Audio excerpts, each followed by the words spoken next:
Alkaline mineral water is so good for your health.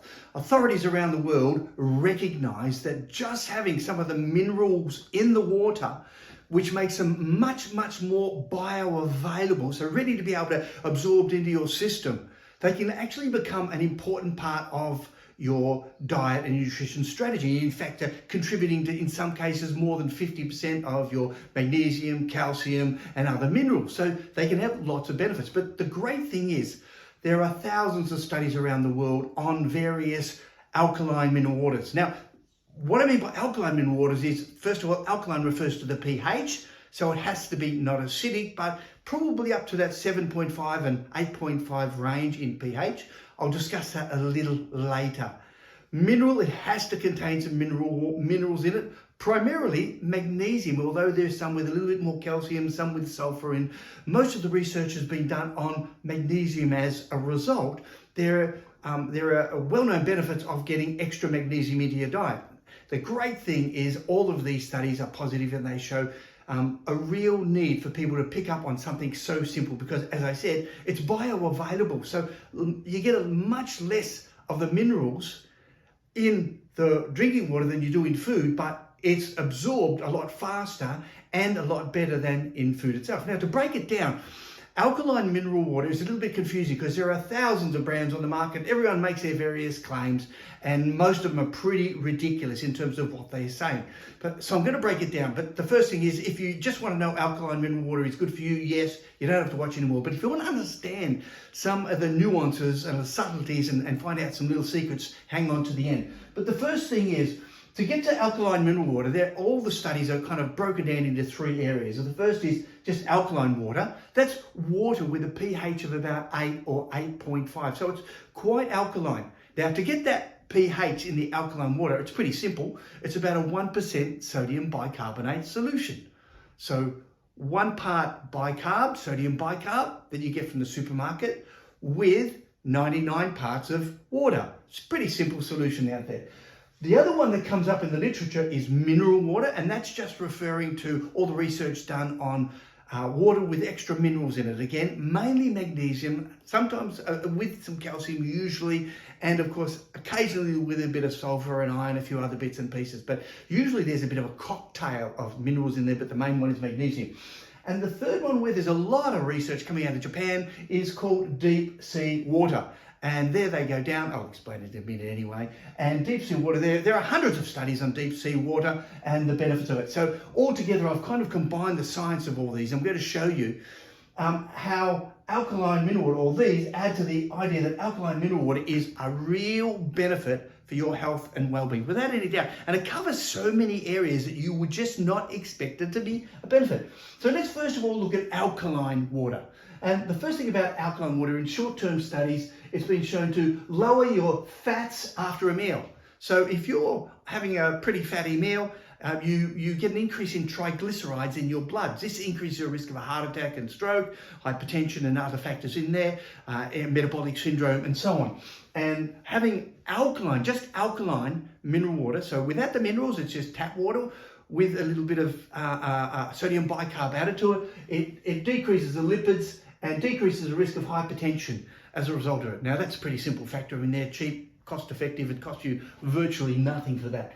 In a study of 304 postmenopausal women, and in this study, they looked at the populations who had the alkaline water, people who had normal tap water and people who had not so good mineral alkaline water, and they found out that as a result, the alkaline water decreased fasting blood glucose. So if you're diabetic or pre-diabetic or you're worried about your blood sugar levels, then it decreases your blood glucose levels, decreased triglycerides, which is the fat in the blood, and LDL, cholesterol, decrease your diastolic blood pressure, which is a pretty good indicator of heart disease, or decreased waist circumference over a long period of time, and interestingly, increased sleep duration and hand grip strength, which is a measure of healthy aging as we get older.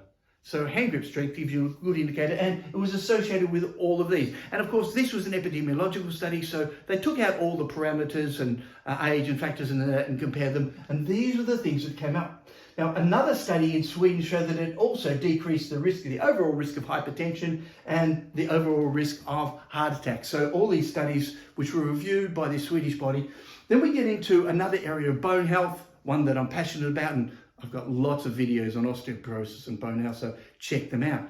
But one thing, really simple thing you can do, and I support this in the videos that I talk about, is adding a little bit of magnesium and alkalizing. But in this case, in a study where they got 30 dietitians and gave them 1.5 litres a day of alkaline water, around about 8.5, which is, again, 1% sodium bicarb in water, normal drinking water, normal tap water, or any other type of water you want to drink, and it increased your bone metabolism within 2 to 4 weeks. In other words, it increased the production of the measures that are showing that it's putting bone on and reducing the rate of taking bone off. Bone is dynamic tissue and it's always putting it on, taking it off, putting it on, taking it off. And this study was able to show that it actually within 2 weeks, and the study only went for 2 to 4 weeks, on all of the parameters, it improved bone metabolism and bone health.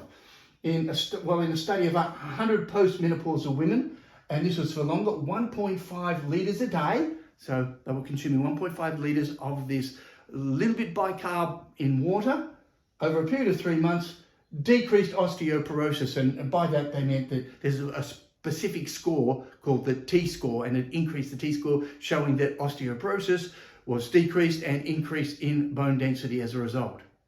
There's no doubt about the benefit of alkaline water. It actually helps alkalize the body. And in the 21st century, we've got an excess of acidic foods which lead to acidosis, acidic lifestyles, to stress and so on in our lives. So no matter what, a little bit of alkalinity added through the water has lots and lots of benefits. The question then is, why are the minerals in the water so beneficial? And there is no doubt about minerals in water being of benefit. In fact, what we do know from the minerals in the water is that they're absorbed about 30 times faster, and 30% of them, more of it is absorbed into the body in the small intestine, because it's in that colloidal, in that very, very small particle form in the water and just readily available, as distinct from food. Now, there's a lot more of the minerals in food. However, the water absorbs it, helps absorb it a lot quicker. Now, when it comes to the positive side, which I'll share in a moment, the negative side is if you take all the minerals out of the water, you've really got dead water, okay? Not a great scientific term, but it's reverse osmosis. And if you go to any of the websites, they go, oh, they're going to debunk the myths and reverse osmosis, water is not bad for you. Rubbish, it is. Water was meant to have minerals in it. Water was meant to be a little bit alkaline. Imagine this little creek or river going over the rocks. It's constantly picking up microscopic particles and minerals as it goes over the mineral water coming out and the spring water coming out of the ground. And reverse osmosis takes all of that out. Now, it's great for getting rid of toxins like the chlorine and heavy metals and pesticides, but it also takes out the really good minerals, the magnesium, potassium and calcium, etc., zinc, so on. So the message is reverse osmosis is not great unless you put something back in. And as I said, on the websites, they go, oh, they're myths that it's not good. Well, here are some of the myth busters of the myths. And that is in a study where they looked at 10 to 13-year-old kids over 4 years, and these are in large areas where they literally couldn't drink the normal water, so the whole area was supplied with reverse osmosis water, and it increased homocysteine. Homocysteine is a significant byproduct of a metabolic breakdown. That's the best way to say it, okay? And when you've got elevated homocysteine, it's a pretty good indicator of an increased risk of cardiovascular disease. Increased oxidation, and my thoughts on oxidation I've said on all of my videos. Increased oxidized LDL cholesterol, which is really the damaged one, and that's the one that causes the problem. Decreased vitamin D, and basically all of these show an increase in the risk of cardiovascular disease, without any doubt whatsoever. In other studies, again, where they've been provided to communities over a long period of time, reverse osmosis, retarding kids' growth, an increase in dental decay, and disturbed calcium balance. See, magnesium and calcium work together. and you need both of them in the water to actually be able to get everything done properly and in your diet. So showing kids research, and there's a lot more research than this, but it highlights it. A reverse osmosis, great short-term solution, but always put back the minerals. If you've got a reverse osmosis system in your house, taking out all the minerals, make sure you put the minerals back in the drinking part. So whether you put it in a jug or run through another filter in there. Now in men and women, it decreases the lipid profile, so the fats in the blood are worse off as a result of it, the imbalances of them all, an increase in homocysteine that I mentioned, increased oxidation, increased inflammation.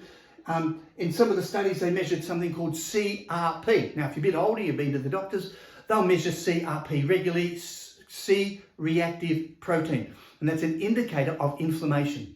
Now, inflammation and oxidation are the cornerstones of all chronic illness. And here we know it's actually occurring in the arteries. And in a study on young men, it increased atherosclerosis, which is the build-up of plaque in the arteries. So we know it's playing havoc there. And finally, when they look at the animal studies, and I've summarized a couple of the animal studies here to do with rats, a decrease in bone strength, an increase in bone loss in menopausal rats. So it speeds up the process of osteoporosis in menopausal rats. In a 3-generation study where they gave it to one, the mother, then the child, and then the grandchild, and then the next one, and they followed that through, and every generation got significantly a little bit worse, and it showed a decrease in bone mineral density, an increase in collagen loss, and collagen is what binds all our tissues together. It's in the bones, the skin, and I have some great videos on collagen in food and how to get it and the importance of it. But collagen binds everything, it holds everything. It's a matrix that holds your bone together. So an increased collagen loss, and understandably vitamin D. Now you say, why vitamin D? Well, magnesium and vitamin D interact together in a positive way. So more magnesium, generally your body is able to produce more vitamin D. No magnesium or not enough magnesium, then you get less vitamin D. So overall, reverse osmosis is a no-no, and so it's basically saying you take the minerals out, you've got problems. So what we want to do now is go for the next stage up, which was alkalized mineral water. One of the confusing issues when it comes to healthy mineral water is to actually follow the labels, and there are unfortunately a lot of people out there making a lot of money from misinformation. And to start with, the simplest things is sparkling and spring water means absolutely nothing. Spring generally refers to it coming out of the ground, which means it may have some minerals in it, and sparkling doesn't mean zit. So when it comes to improving the health of it, just ignore these two at the moment. When it comes to the actual health outcomes of mineral-rich alkaline water, when you look at the animal experiments, you see the studies on rats, you see an increase in bone mineral density, a decrease in LDL cholesterol, the one that can be oxidized, and an increase in HDL, which is indicating that there's less stress on the rats. And you go, well, how can these minerals play a role? Well, remember, magnesium and calcium can play a big role in stress, particularly magnesium.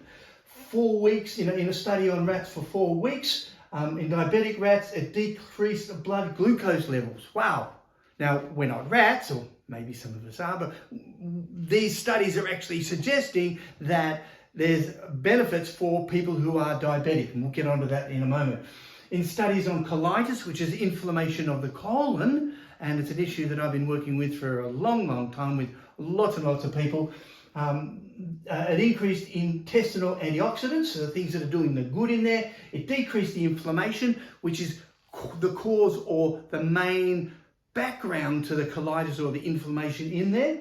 And it protected the microbiome. The microbiome are the microorganisms in the gut that look after the gut, and they maintain the gut, and also look after your health and well-being. We have dozens of videos on different aspects of that.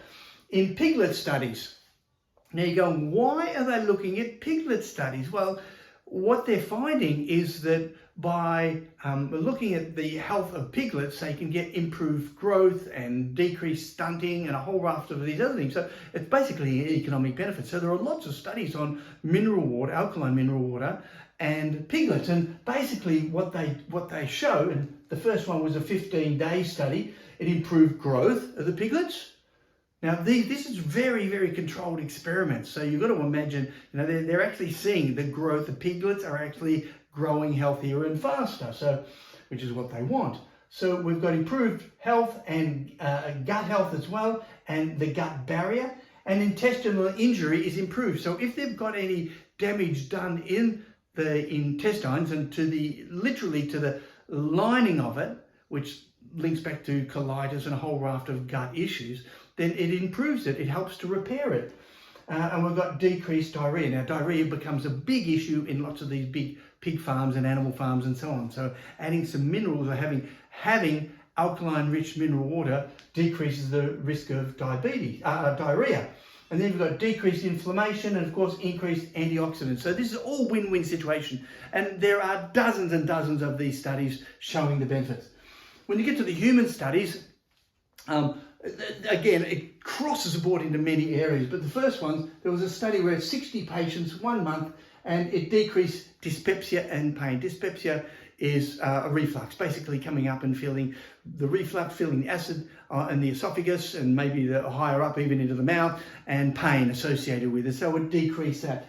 And here we're talking about people consuming between 500 mils and a litre a day. Now, it's not about having it while you're having the meal and dyspepsia. It's actually just consuming it during the day. So what a great way.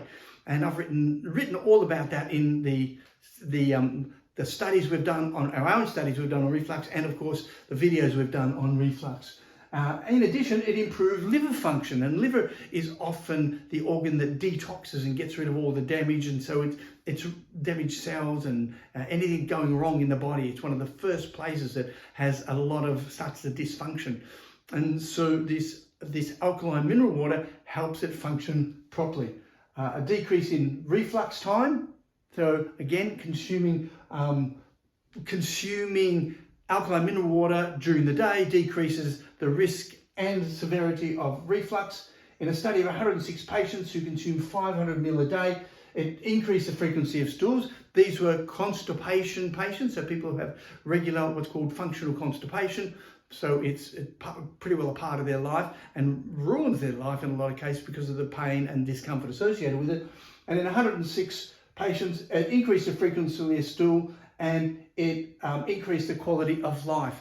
And in one of the studies, there's a couple of studies related to it, but one of the studies, they occurred within 7 days. In other studies, they looked at the outcomes in 2 to 4 weeks, and in both times, 2 to 4 weeks, there were positive outcomes as a result of alkaline-rich mineral water for constipation. The big epidemiological studies, that's where they got hundreds of thousands of people, and they look at all the parameters, their age, their weight, what they eat, what they drink, and all those consistently show a decreased risk of cardiovascular disease, heart attacks and strokes primarily, but also hypertension and other factors in there, which we'll show later, as a result of consuming mineral-rich alkaline water. And also shows a decrease in metabolic syndrome as a result of it. So the big studies show that. And when you break it down into the little studies, it consistently shows that the mineral-rich alkaline water assists with glycemic control. In a study of 304 postmenopausal women, it decreased blood glucose levels, it improved or decreased triglycerides, which are the fats in the blood that increase your risk of heart attack and stroke. It decreased the diastolic blood pressure. It was associated with a decrease in waist circumference. So the people who consume the mineral-rich alkaline water had littler, skinnier waist as a result. What a nice outcome. And then obviously it improved sleep and hand grip strength. You said, how would it improve sleep? Well, most people would now be aware that magnesium and some of the other minerals are associated with improved sleep. So we can see some of the links in there. In a study of 19 healthy volunteers, it's not just extremes or populations of people who are sick. It improved the blood measures for including diabetes indicators, and it also improved the gut microbiome. And as you're aware, I'm big on the gut microbiome with lots and lots of videos describing how it has such a big role to play throughout the body with many health conditions. In 58 kidney stone formers, they're people who regularly form kidney stones, just consuming 1.25 litres for 12 weeks, decreased the possibility of stone formation and increased all of the stone inhibitor indicators. So the things like magnesium and citrate which help break down the stones and get rid of the stones and prevent stone formation, all improve, and it alkalizes the urine. And again, the videos that we've got on acidosis and sodium bicarbonate and show how that can actually occur. A study of 48 people over 1 month showed improved skin measures, including elasticity and flexibility, and a study of 67 postmenopausal women consuming 1.5 litres a day over 84 days increased the parathyroid hormone, which is linked with an improvement in bone health as well as other measures in the body. So potential improvement there for bone mineral density.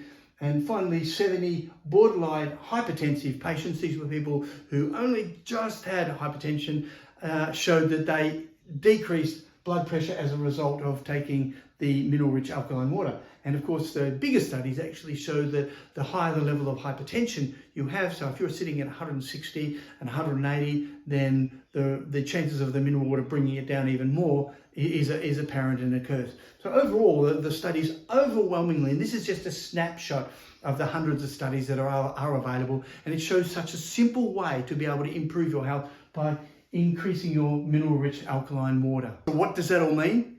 First of all, drink more mineral-rich alkaline water. Now you'll note that I didn't say drink more mineral water. Yeah, great. The problem is the term mineral water is really been abused. And it doesn't mean much, and in different countries it means different things as well. So first of all, it's usually something that comes out of the ground and has some minerals in it. It's not a statement of how much minerals are in there. So my first take on it is it doesn't mean much. It's a lot like spring water and so on. The second reason why it's really important to look at these is because deep sea water, which is something that's very readily available in Japan and I don't think anywhere else in the world, is incredibly rich in minerals, but it's not mineral water as such. It's kind of reconstituted minerals from the deep ocean into water and then sold. Now, I didn't talk about that, but there are more than 600 studies just on the benefits of deep sea water. And of course, the main ingredients in that is, believe it or not, magnesium. Yes. So then we go on to filtered water, because filtered water can be very good. Now, you already heard me criticize reverse osmosis. I really don't like reverse osmosis unless you put the minerals back. And there are great filtering systems, not just reverse osmosis, great filtering systems, and they put the minerals back, usually using something like coral minerals. And the coral minerals are this great collection, again, of 90 minerals, and the major one being, of course, magnesium and calcium. So the message is there are lots of versions, hence why I don't say drink more mineral water. It's mineral-rich alkaline water. And what does that mean? Well, first of all, the pH of water is usually somewhere between about 7.5 and 6.5. 7 is neutral. 7.5 is alkaline, and you don't want anything above 8.5. So what you're after is a pH range between 7.5 and 8.5. Unless you're in a high state of acidosis, so in a high state of acidosis, and I've got videos on that, then you don't need to drink anything over 8.5. And that's an excellent place to start in that range there. And the minerals you're looking for, primarily the best one without any doubt is the magnesium, hence it's got the 3 stars, the calcium and the potassium. And if they don't tell you on the bottle or on their website how many minerals are, because you can then compare them to which one's got the best level. And I'm not going to give you a statement here because it varies so much between the balances between these 3 top minerals and the other minerals. So my message is drink more alkaline, mineral-rich water. Cheers.